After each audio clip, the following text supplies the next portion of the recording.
माहिती मिळाली आपल्याला आणि या संपूर्ण घटनेला तुम्ही कोणाला जबाबदार ठरवताय? बघा, पहिल्यांदा तर झालेली घटना अत्यंत गंभीर आहे. हे कोविड हॉस्पिटल या ठिकाणी सुरू झालं. या मॉलला ओसी नव्हती, पण मुख्यमंत्र्यांनी सांगितलं की आम्हाला त्यावेळेस आवश्यकता असल्यामुळे आम्ही ती सुरू केली. पण यातला महत्त्वाचा विषय असा आहे की भंडाऱ्याची घटना झाल्यानंतर सगळ्या हॉस्पिटल्सचं फायर सेफ्टी ऑडिट आम्ही करू अशा प्रकारची घोषणा ही माननीय मुख्यमंत्र्यांनी केली होती. विशेषतः जे मेकशिफ्ट हॉस्पिटल्स आहेत किंवा टेम्पररी सुरू केलेले हॉस्पिटल्स आहेत, याची फायर सेफ्टी ही तात्काळ झाली पाहिजे अशी वारंवार मागणी होती. ते देखील आम्ही करू असं सांगितलं होतं, पण कुठलंही फायर सेफ्टी ऑडिट या ठिकाणी झालेलं दिसत नाही. सरकार घटना घडली की केवळ घोषणा करते, घोषणेच्या पलीकडे सरकारच्या माध्यमातून काही झालेलं या ठिकाणी दिसत नाही. आणि अनेक गोष्टी आता या ठिकाणी आल्यानंतर समजत आहेत. म्हणजे विशेषतः रेस्क्यू करण्याकरता कशा अडचणी आल्या, कारण त्याची व्यवस्थाच या ठिकाणी नव्हती. किंवा अनेक संभ्रमाच्या देखील गोष्टी येत आहेत की आग नेमकी कुठे लागली आहे, मग त्याचा काही PMC बँकेशी संबंध आहे का, असंही काही लोक सांगतात. त्यातलं सत्य माहिती नाही. पण अशा अनेक गोष्टी त्या ठिकाणी काही दुकानदार येऊन सांगतायत की आमची NCLTत केस होती म्हणून आग लागली. ठीक आहे, या सगळ्या कथा ज्या आहेत त्याच्यावर आज विश्वास ठेवण्याचं कारण नाही, कारण त्याचं संपूर्ण आपल्याला विश्लेषण करावं लागेल. पण जी घटना घडली आहे त्याच्यामध्ये मात्र BMCचं सरकारचं अतिशय अक्षम्य अशा प्रकारचं दुर्लक्ष आणि ढिसाळपणा हा स्पष्टपणे या ठिकाणी दिसतो आहे. आता ठीक आहे की त्या संदर्भात आत्ता काही फार बोलणं योग्य होणार नाही, कारण आत्ता लोक सगळे दुःखात आहेत. पण मला हे समजत नाही की अजून किती लोकांची मौत झाल्यानंतर या सरकारला जाग येणार आहे आणि अशा प्रकारच्या ज्या व्यवस्था या ठिकाणी उभ्या केल्या जात आहेत. आता मेकशिफ्ट व्यवस्था देखील ज्या तयार केलेल्या आहेत त्यातही कुठे फायर सेफ्टी नाही आहे. ईश्वराच्या कृपेने तिथे काही झालं नाही आणि होई नाही. पण उद्या अशी एखादी घटना घडली तर कोणाला आपण जबाबदार ठरवणार आहोत. आणि म्हणून मला असं वाटतं या घटनेची सखोल चौकशी झाली पाहिजे, कारवाई झाली पाहिजे. आणि अशा घटना होणार नाहीत याकरता घोषणा नाही तर ॲक्च्युअल ॲक्शन ही सरकारच्या वतीनं झाली पाहिजे अशी आमची अपेक्षा आहे. 2 महिन्यापूर्वी ऑडिट झालेलं होतं, ते ऑडिट मॉलचं झालेलं होतं आणि त्यामध्ये या मॉलमध्ये सेफ्टी नाही आहे असं सांगण्यात आलेलं होतं. तरीही 2 महिने कुठलीही कारवाई झालेली नाही आणि आता ही आग लागण्याची घटना घडते. हे फायर सेफ्टी ऑडिटच्या संदर्भात जर कारवाई झालेली नाही तर त्या संदर्भात जे जबाबदार आहेत त्यांच्यावर तात्काळ कारवाई केली पाहिजे. आज ये जो आग यहाँ पर लगी है बहुत ही सीरियस इस प्रकार का ये सारा मसला है. कई लोगों की मौत हुई है, कई लोग मौत के मुंह में चले गए हैं. और एक प्रकार से इसमें सरकार की और BMC का अक्षम्य इस प्रकार का हम लोग कह सकते हैं कि उन्होंने कोताही इसमें बरती है. क्योंकि विशेष रूप से भंडारा की घटना में जहां 10 बालक जलकर मर गए, उस घटना के बाद सरकार ने घोषित किया था कि सारे हॉस्पिटल्स का हम लोग सेफ्टी ऑडिट करेंगे, फायर सेफ्टी ऑडिट करेंगे. ये तो बिना OC की बिल्डिंग, जहां पर मुख्यमंत्री जी कहते हैं कि कोविड को देखते हुए हमने मान्यता दी थी. सबसे पहले तो फायर ऑडिट यही करना चाहिए था. यहाँ पर कोई फायर ऑडिट नहीं किया गया. आज जब आग लगी तो अगर यहाँ पर रेस्क्यू की जगह होती तो लोगों को बचाया जा सकता था, लेकिन फायर ब्रिगेड को रेस्क्यू करने के लिए भी बहुत तकलीफ उठानी पड़ी. और कुल मिलाकर अगर हम देखें तो ये सारा जो मसला है ये सरकार का और BMC के कोताही के कारण हुआ है और इसकी जांच होनी चाहिए और जो दोषी है उनके ऊपर कार्रवाई होनी चाहिए, ऐसी हमारी मांग है. सीएम माफी मांग रहे लेकिन जिम्मेदारी लेने के लिए तैयार नहीं इस घटना की. देखिए, जिम्मेदारी तो लेनी ही पड़ेगी और केवल उनको नहीं तो जो जिम्मेदार है. और विशेष रूप से BMC में जिस प्रकार से भ्रष्टाचार के माध्यम से किसी को भी परमिशन मिल जाती है, कैसी भी परमिशन मिल जाती है, ये सारी चीज़ों की जिम्मेदारी ये BMC को भी लेनी पड़ेगी, CM साहब को भी लेनी पड़ेगी और सरकार को भी लेनी पड़ेगी. या भागात असे अनेक अनधिकृत हॉस्पिटल आहेत, अनेक अनधिकृत नर्सिंग होम आहेत अशी सुद्धा माहिती मिळते आणि दर काही वर्षांनी इथं बिल्डिंग कोसळण्याच्या घटना सुद्धा घडत असतात. मला असं वाटतं की एकूणच BMCचं प्रशासन हे भ्रष्टाचाराने इतकं पोखरलेलं आहे की त्यातनं कुठली ॲक्शन होईल असं वाटत नाही. माझं तर मत असं आहे की न्यायालयाने सुमोटो या संदर्भातला कॉग्निझन्स घेतला पाहिजे आणि BMCला या ठिकाणी डायरेक्टिव्स दिल्या पाहिजे. सर हिंदी में ये बात बता दीजिए, सीएम मानने के लिए तैयार नहीं है, जबकि CS की रिपोर्ट को लेकर के कहीं न कहीं रश्मि शुक्ला को दोषी जरूर ठहराया गया है. पूरी रिपोर्ट कल आपने देखी होगी, कितना गंभीर मानते हैं?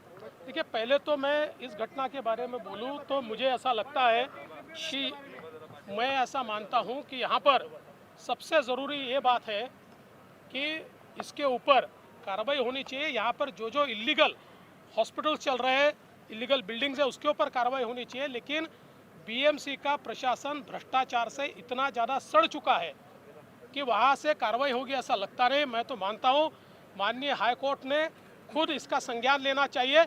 इसकी कमेटी हाईकोर्ट ने तैयार करनी चाहिए और उसके अंतर्गत इस पर कार्रवाई होनी चाहिए. फोन टॅपिंग अहवाल तुम्ही जो समोर आणला होता त्याची आता मुंबई सायबर सेलमध्ये गुन्हा दाखल झालेला आहे. त्याची चौकशी होऊ शकते. जब रश्मि शुक्ला को खुद दोषी बना दिया गया इस पूरी रिपोर्ट में. देखिए, कल जो CS की रिपोर्ट उन्होंने दी है, मैं ऐसा मानता हूँ क्योंकि CS श्री सीताराम कुंटे को मैं अच्छे से जानता हूँ. वो सीधे राह चलने वाले व्यक्ति है और वो रिपोर्ट पढ़ने के बाद मैं तो ऐसा मानता हूँ कि रिपोर्ट उन्होंने तैयारी नहीं की. ये रिपोर्ट शायद मैं ऐसा मानता हूँ कि जितेंद्र आव्हाड या नवाब मलिक इन्होंने शायद तैयार करके उनको दी और उन्होंने सिग्नेचर की है. इसका कारण ये है कि इस रिपोर्ट में इतनी फैलसीज है.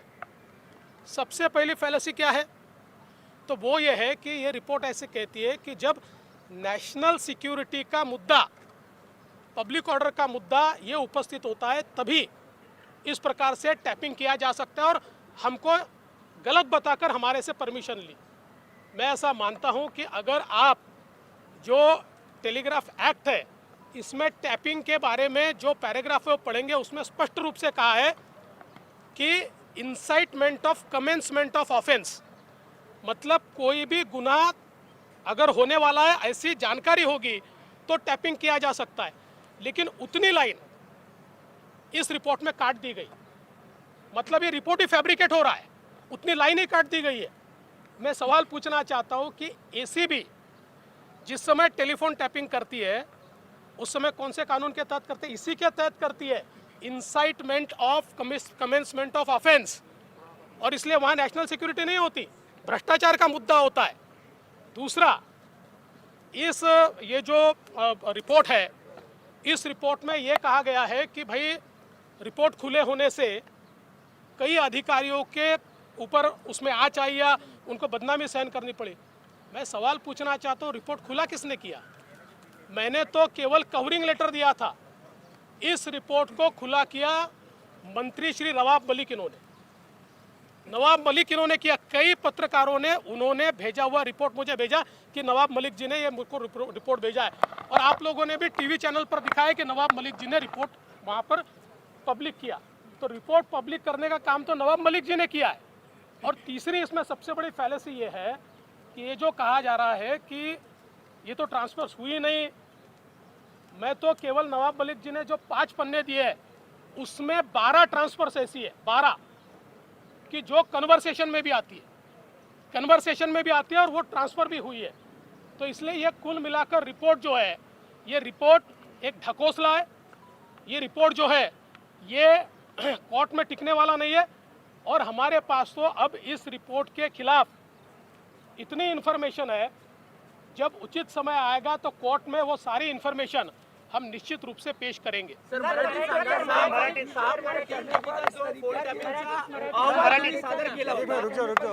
सिक्रेट अहवाल आहे अशा प्रकारे समोर आणल्यानंतर गुन्हा दाखल होतो मुंबई सायबर क्राईम मध्ये. तर त्याच्याकडे तुम्ही कसं बघता का त्याची चौकशी होणार? असं आहे की काल माननीय जे आपले सचिव आहेत, मुख्य सचिव श्री सीताराम कुंटे यांनी जो रिपोर्ट दाखल केला आहे, मी सीताराम कुंटेंना अनेक वर्षापासून ओळखतो. ते सरळ मार्गी अधिकारी आहेत, त्यामुळे असा रिपोर्ट ते तयार करतील असं मला वाटत नाही. माझं तर मत आहे की हा रिपोर्ट हा श्री जितेंद्र आव्हाड किंवा नवाब मलिक यांनी तयार केला आणि कुंटे साहेबांनी केवळ त्याच्यावर सही केली आहे. याचं कारण सांगतो, रिपोर्टमध्ये इतकी फॅलसी आहे, इतक्या चुकीच्या गोष्टी या रिपोर्टमध्ये आपल्याला पाहायला मिळतात. पहिली गोष्ट, त्यात असं सांगण्यात आलेलं आहे की नॅशनल सिक्युरिटी चा मुद्दा असला तरच अशा प्रकारचं टॅपिंग करता येतं. परमिशन मागितली होती हे सांगितलं आहे, पण ते नॅशनल सिक्युरिटीचा मुद्दा नव्हता. हे अतिशय चुकीचं आहे. जाणीवपूर्वक कशाला परमिशन दिली जाते याची शेवटची ओळ गाळून या रिपोर्टमध्ये टाकण्यात आली. आणि शेवटची ओळ अशी आहे की त्या ठिकाणी इन्साइटमेंट ऑफ कमिशन ऑफ ऑफेन्स, म्हणजे कुठलाही ऑफेन्स होणार आहे असं जर वाटलं तर टेलिफोन टॅपिंग करता येतं. ACBला, अँटी करप्शन ब्युरोला टॅपिंगची जी काही अधिकार दिले आहेत ते याकरताच दिलेले आहेत की जर करप्शन होतं आहे आणि त्यातनं ऑफेन्स होणार आहे असं माहिती असलं तर अशा प्रकारचं टॅपिंग करता येतं. त्यामुळे जाणीवपूर्वक चुकीचं केवळ सोयीचं हे त्याच्यामध्ये कोट केलं आहे. दुसरं त्यात असं म्हटलेलं आहे की रिपोर्ट बाहेर आल्यामुळे अनेक अधिकाऱ्यांना मानसिक याला सामोरं जावं लागतं आहे. आता रिपोर्ट बाहेर कोणी आणला? मी तर केवळ 2 पानं दिले होते, बाकी सगळा रिपोर्ट सील्ड एन्व्हलपमध्ये मी सन्माननीय केंद्रीय गृहसचिवांना दिला. हा रिपोर्ट पत्रकारांना दिला नवाब मलिक यांनी, आणि पत्रकारांनी स्वतःही सांगितलं आणि आपल्या अनेक चॅनलवरही दिसलं की नवाब मलिक साहेबांनी रिपोर्ट पूर्ण फोडून त्या ठिकाणी आणि त्यातली 5-6 पानं ही त्यांनी लोकांना दिली. त्याच्यामुळे खरं म्हणजे हा रिपोर्ट जो बाहेर आला किंवा कोणाला जर मानहानी सहन करावी लागत असेल तर ती त्यांच्यामुळे. तिसरी महत्त्वाची गोष्ट, या रिपोर्टमध्ये असं म्हटलं आहे की त्या बदल्या झाल्याच नाही आहेत. नवाब मलिक साहेबांनी जो रिपोर्ट फोडला आहे तेवढाही रिपोर्ट बघितला तर त्यातल्या जवळजवळ 11-12 बदल्या ज्या आहेत त्या बदल्यांचा उल्लेख जो 6.3 GBचा डेटा आहे त्या डेटामध्ये त्या ठिकाणी येतो आहे. आणि सगळ्यात महत्त्वाचं असं आहे की या संदर्भात DGंनी स्वतः, तत्कालीन DG यांनी स्वतः CID इन्क्वायरी करा असं स्पष्ट लिहिलेलं असताना ती CID इन्क्वायरी कोणी थांबवली हा देखील यातला प्रश्न आहे. आणि म्हणून काहीच हरकत नाही आहे, सरकारला जी चौकशी करायची आहे ती केली पाहिजे. या संदर्भात खूप पुरावे आमच्याजवळ, आम्ही कोर्टामध्ये ते सगळे पुरावे देऊ.